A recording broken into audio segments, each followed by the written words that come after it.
Top quality और consistent performance के लिए सिर्फ सिल्वर पंप नाम याद रखना।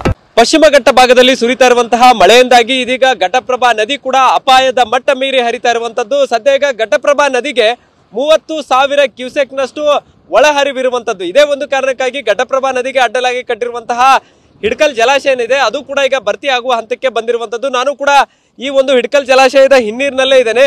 ಹಿಡ್ಕಲ್ ಜಲಾಶಯದ ಹಿನ್ನೀರಿನಲ್ಲಿರುವಂತಹ ಸುಪ್ರಸಿದ್ಧ ವಿಠ್ಠಲ ಮಂದಿರಗೂ ಕೂಡ ಈಗ ಸಂಪೂರ್ಣವಾಗಿ ಜಲಾವೃತ ಆಗಿರುವಂತದ್ದನ್ನು ಕೂಡ ಗಮನಿಸಬಹುದಾಗಿದೆ. ಇದೇನಿದೆ ಇಡೀ ಏನು ಹಿನ್ನೀರೇನಿದೆ ಘಟಪ್ರಭಾ ನದಿಗೆ ಅಡ್ಡಲಾಗಿ ಕಟ್ಟಿರುವಂತಹ ಹಿಡ್ಕಲ್ ಜಲಾಶಯದ ಹಿನ್ನೀರಿನಲ್ಲೇ ಸದ್ಯ ಈಗ ಆ ಒಂದು ದೇವಸ್ಥಾನ ಕೂಡ ಮುಳುಗಡೆ ಆಗಿರುವಂತದ್ದು.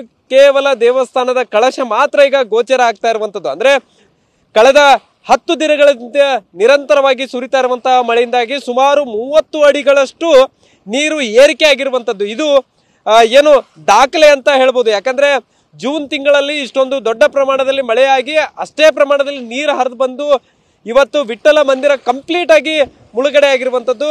ಅದರ ಗೋಪುರ ಮಾತ್ರ ಕಾಣಿಸ್ತಾ ಇರುವಂತದ್ದನ್ನು ಕೂಡ ದೃಶ್ಯಾವಳಿಗಳಲ್ಲಿ ಗಮನಿಸಬಹುದಾಗಿದೆ. ಇನ್ನು ಎಲ್ಲಿ ಕಣ್ಣು ಹಾಯಿಸಿದ್ರು ಕೂಡ ಜಲ ರಾಶಿಯೇ ಇಲ್ಲಿ ಕಂಡು ಬರ್ತಾ ಇರುವಂತದ್ದು. 30,000 ಕ್ಯೂಸೆಕ್ನಷ್ಟು ಇವತ್ತು ನೀರು ಒಳ ಹರಿವಿರುವಂತದ್ದು. ಸೊ ಅಷ್ಟೇ ಪ್ರಮಾಣದಲ್ಲಿ ಈಗ ಏನು ಡ್ಯಾಮ್ ಕೂಡ ಪ್ರತಿದಿನ 2 TMC ಅಷ್ಟು ಭರ್ತಿ ಆಗ್ತಾ ಇದೆ. ಈಗ ಸದ್ಯಕ್ಕೆ 24 TMCಗೂ ಅಧಿಕ ಡ್ಯಾಮ್ ಭರ್ತಿ ಆಗಿರುವಂತದ್ದು.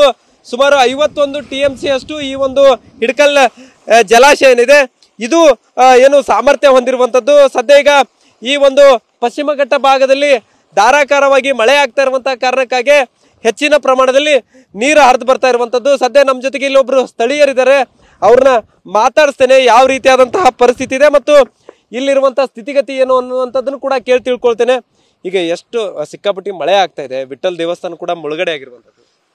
ಹೌದು ಸರ್, ಈಗ 10 ದಿನಗಳ ಕಾಲ ನಿರಂತರವಾಗಿ ಮಳೆಯನ್ನು ಬೀಳ್ತಾ ಇದೆ. ಆದ ಕಾರಣ ವರ್ಷ ನಾವು ನೋಡಿದ ಪ್ರಕಾರ ಈ ವರ್ಷ ಜಲ್ದಿನ ತುಂಬಿದ ಡ್ಯಾಮ್ ಅಂತ ಹೇಳ್ಬೋದು. ಧಾರಾಕಾರ ಮಳೆ ಸುರಿತ ಏನು ನೀರು ಬರ್ತಾ ಇದೆ, ಹಲವು ವರ್ಷಗಳ ಏನು ಡ್ಯಾಮ್ ತುಂಬಿದ್ಲ ಅದಕ್ಕಿಂತ ಈ ವರ್ಷ ಜಲ್ದಿ ನೀರು ಬಂದಂತ ಹೇಳ್ಬೋದು ಸರ್. ಈಗ ವಿಠ್ಠಲ್ ದೇವಸ್ಥಾನ ಕೂಡ ಮುಳುಗೈತಿ. Yes sir. ಹಾಂ, ನಾವು ಈ ವರ್ಷ ವಿಠ್ಠಲ್ ಟೆಂಪಲ್ ಪೂರ್ತಿ ಏನು ತೆಗೆದಿರ್ಕಿಲ್ಲ, ಅರ್ಧ ಅಷ್ಟೇ ತೆಗೆದಿತ್ತು. 10 ದಿನಗಳ ಪೂರ್ತಿ ಸಂಪೂರ್ಣ ಭರ್ತಿ ಆಗಿದೆ. ಕಳಸ ಅಷ್ಟೇ ಕಾಣ್ತೈತೆ ಸರ್. ಇನ್ನ ನೀರು ಭಾಳ ಬರತ್ತೆ. ಹಾಂ, ಇನ್ನ ಭಾಳ ನೀರು ಬರ್ತಾ ಇದೆ. ಇನ್ನು ನಮಗೆ ನ್ಯೂಸ್ ಪ್ರಕಾರ ಒಂದು 30,000 ಕ್ಯೂಸೆಕ್ಸ್ ನೀರು ಬರ್ತಾ ಇದೆ ಡೈಲಿ. ಅಂದ್ರೆ ಒಂದು 2 TMC ನೀರು ಬರ್ತಾ ಇದೆ ಒಳಗಡೆ.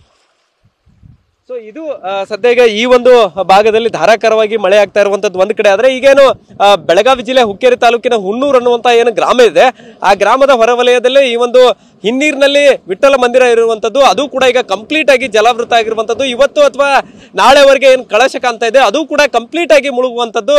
ಸೊ ನಿರಂತರವಾಗಿ ಮಳೆ ಆಗ್ತಾ ಇದೆ. ಪಶ್ಚಿಮ ಘಟ್ಟ ಭಾಗದಿಂದ ಅಪಾರ ಪ್ರಮಾಣದಲ್ಲಿ ನೀರು ಹರಿದು ಬರ್ತಾ ಇರುವಂತ ಕಾರಣಕ್ಕಾಗಿ ಸದ್ಯ ಈಗ ಹಿಡ್ಕಲ್ ಜಲಾಶಯ ಜೂನ್ ತಿಂಗಳಲ್ಲೇ ಭಾಗಶಃ ಭರ್ತಿ ಆಗಿರುವಂತದ್ದು ಕೂಡ ಈ ಒಂದು ಭಾಗದ ಜನರಿಗೂ ಸಂತಸವನ್ನ ಮೂಡಿಸಿರುವಂತದ್ದು. ಕ್ಯಾಮರಾಮನ್ ಪ್ರವೀಣ್ ಜೊತೆ ಸಹದೇವ್ ಮಾನೆ, TV9 ಬೆಳಗಾವಿ.